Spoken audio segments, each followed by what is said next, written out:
Now I want to get into the top of the morning report.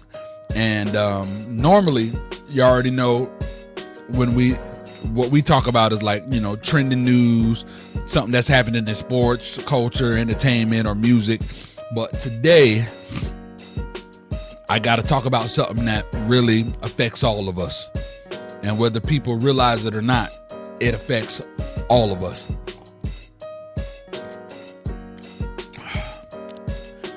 So good. And that is what's happening right now. Straight up, appreciate you, bro. Everybody that's on the job right now listening, I appreciate y'all, man. Real talk. But I want to talk about what's happening to us right now, and that is what's going on around the world with the war and the rising global tension of this war that's going on right now. And yes, I know that this is not about politics. Even though I'm going to be talking about this war and stuff, it's not about politics. This is not about telling y'all to pick a side. This is not about who's right or who's wrong. What I'm talking about is how this global conflict eventually starts affecting us every single day here at home. I want to talk to you about the effects of this. We're the innocent bystanders of this, if you will. And like, I don't follow politics. I don't care what's going on in Iran or in here. I just stay out of this stuff. That's fine. But the reality is those events eventually gonna hit your wallet. Eventually that stuff is going to affect you. And that's what you have to realize. And that's the part people forget, Blaze. People think world events stay on the news channel, but the global economy is connected. What happens in one part of the world can affect supply chains, energy prices, and trade everywhere. Everywhere. And that's the first thing that's always, the first thing that always reacts immediately is the gas prices. Now, as y'all see, gas has been up. Already, gas has been up. You can see it. Gas is basically the bloodstream of the entire economy. A huge portion of the world's oil supply moves through the Middle East and the surrounding shipping routes. So when conflict pop off in those regions, oil traders start getting nervous. Now, here's the crazy part about all that. Even if oil production ain't stopped yet, just the fear that it might drives the prices up. Just the fear of it drives those prices up. Now, because oil markets run heavily on speculation, traders, they start buying oil futures at higher prices because they expect supply problems. They know it's going to be issues, so they buy them at higher prices, which means the price of the oil goes up. And when the oil goes up, gasoline goes up. So remember, when the oil goes up, the gasoline goes up. And once gas goes up, it spreads across the economy, because transportation affects almost everything. Food transportation, shipping, air travel, delivery services, all of it depends on fuel. I'm telling you, and next place you're going to see it is Uber, Lyft, DoorDash, and all those delivery services. Those drivers are independent contractors. I did Uber Eats for a little bit. I wanted to try it. I thought it was cool and it was fun for the little that I did it. But we pay for our own gas. They pay for their own gas. So when gas jumps up to $3 a gallon to $4 or $4.50, drivers start rejecting cheap rides and deliveries. You got to think about that. Like, because of the way gas is, you see a thing on your app that's like, drive 6 exits over and the meal ain't, and that price ain't worth it. Nah, we good. You getting turned down. You know what I'm saying? And because they losing money doing it. It's like me making $5 for driving that distance ain't gonna be worth it. So what the app's gonna do? They raise the prices. Now suddenly you start seeing higher delivery fees, more surge pricing, higher service charges. So the Uber ride that used to cost $15 now gonna cost you $22. You feel me? The DoorDash order that used to cost $20 end up being $30 after fees. And people wonder why. And it's because fuel costs have rippled through the system. Everything has jumped up. And Blaze, the next place people really feel it is groceries, because food in the United States travels thousands of miles before it gets to your store. Yeah, think about it. California ships produce across the, hold up, my bad. The wife is in the building. The fiance is in the, hey baby. Yes, God. Yes, God. All right, I'm good. Yes, that's insane. Like I said, California ships produce across the country. Texas moves beef nationwide. Florida ships citrus nationwide. Imported food come from overseas. All the moves by truck, ships, or airplane. And every one of those things run on freaking fuel, bro. They run on fuel. So when transportation companies pay more for gas, they charge more to ship the food. You know what I'm saying? Grocery stores then raise prices to cover those costs because everybody got to make money.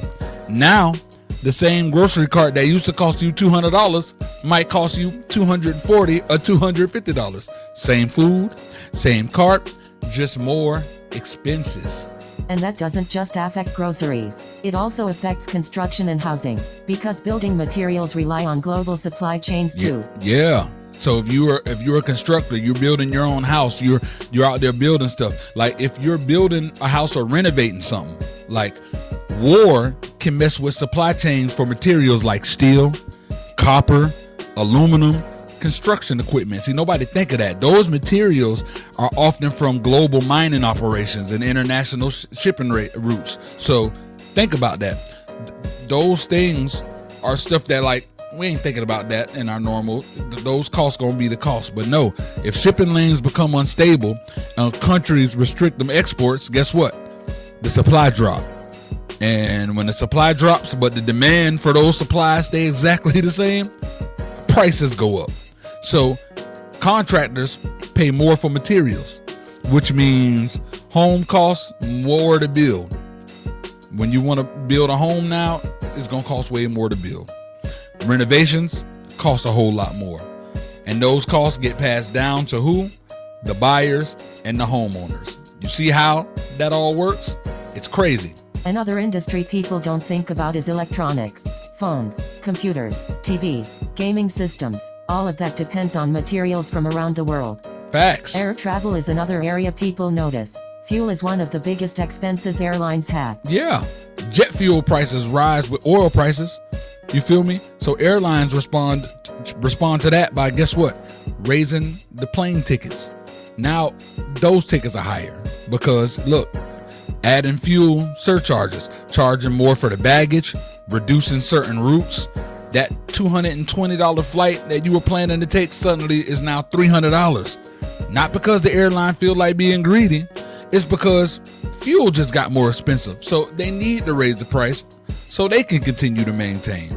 You feel me? It's crazy. And like Samantha said, the phones, computers, TV, gaming system, electronics rely on things like rare earth metals, lithium, semiconductors, like all of these things, the material that come from different countries that have to move through global shipping networks.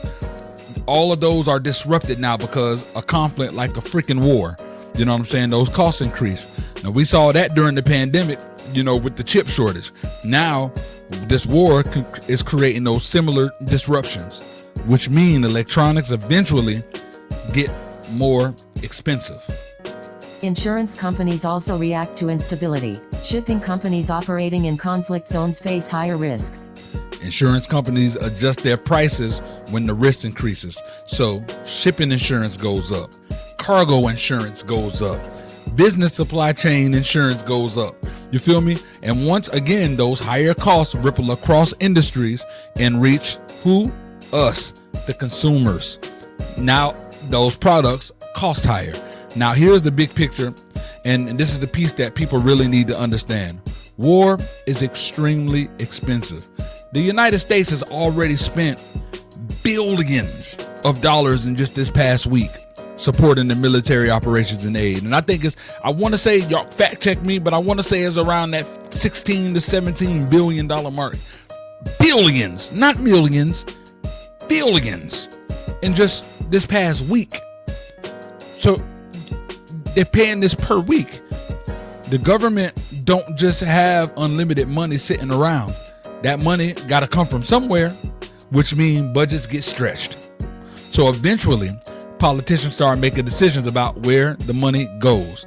That can influence things like infrastructure spending, public programs, education funding, healthcare support, food assistance like SNAP. Now that don't mean the programs disappear overnight, but when those budgets start to tighten, because the longer this war goes on and the more money that's spent, priorities are gonna have to shift. And that brings us back to something you explained earlier, Blaze, how small price increases start stacking up in everyday life. Yes. Now let me break down for people real quick where this hits you right at home. Now let's say somebody normally spends something like every month, like you do $100 in gas every month. You do $200 in groceries. You do $100 on like Uber Eats or DoorDash. You know what I'm saying? Just in those things alone. We're not counting the light bill, none of that stuff. We're just talking about that stuff. You feel me? That's like $400 a month right there. Now let's say if that's in your budget, that for gas, groceries, and to be able to have those conveniences like Uber Eats and DoorDash or stuff like that. You're good at you spending that $400 a month because that don't interfere with you paying your bills, your mortgage, your light bill, your insurance, whatever that is. 3, 2, 1, hit it. Come on. So think about that. You're comfortable with your $400 a month. Now, rising fuel costs and supply chain issues start creeping in because of this stupid freaking war. So gas jumps from 100 to about 140 a week. Groceries go from 200 to around 250 a week or a month, not a week, a month. Delivery servers go from your Uber and your DoorDash from 100 to about 140. Now that $400 lifestyle that you were used to that fits your budget now becomes a $530 a month budget. And you didn't change the lifestyle. You do the same amount of driving. You get the same amount of groceries, same amount of food orders, but now you're spending $130 more every single month. That's over $1,500 more a year that you spending. You feel me? So it's like it really affects everything. And that's the part people don't realize. Global events don't just stay on the news. They eventually show up in your bank account. And again, this isn't about telling people what to believe politically. It's not what this show is about. This not what I'm about. But what I want people to understand is this. Even if you don't follow world events, those events still affect your gas tank, your grocery bill, your travel plans, your wallet. Global conflicts don't just stay overseas forever. Eventually, they show up right here at home. So please, I know a lot of people don't really care about the political side of things, but you have to pay attention to the point to where you realize that this is starting to happen and you can prepare yourself. So once things start to go up, you're at a place to where you ain't caught off guard and you ain't surprised. If you know you have to sacrifice certain things or don't pay for this or don't pay for that, you know what I'm saying, and you got a budget different, start doing so now, because we already see the gas prices are already jumping. And that means eventually, if it ain't happened already, Uber and DoorDash and all those things are going to jump and groceries are going to jump. So even though, one more time, global conflict, it don't stay overseas. Eventually, it show up right here at home. And that is the top of the morning report. I hope that helps. I know it felt like a lot of doom and gloom, but really, it still fits the I feel good narrative, because it feels good to know that we got information that we can freaking, be prepared for. They are, bro. You know, we doing grocery shopping today. You feel me? So we're gonna be getting less than what we normally get, I'm sure, because the price is gonna be stupid.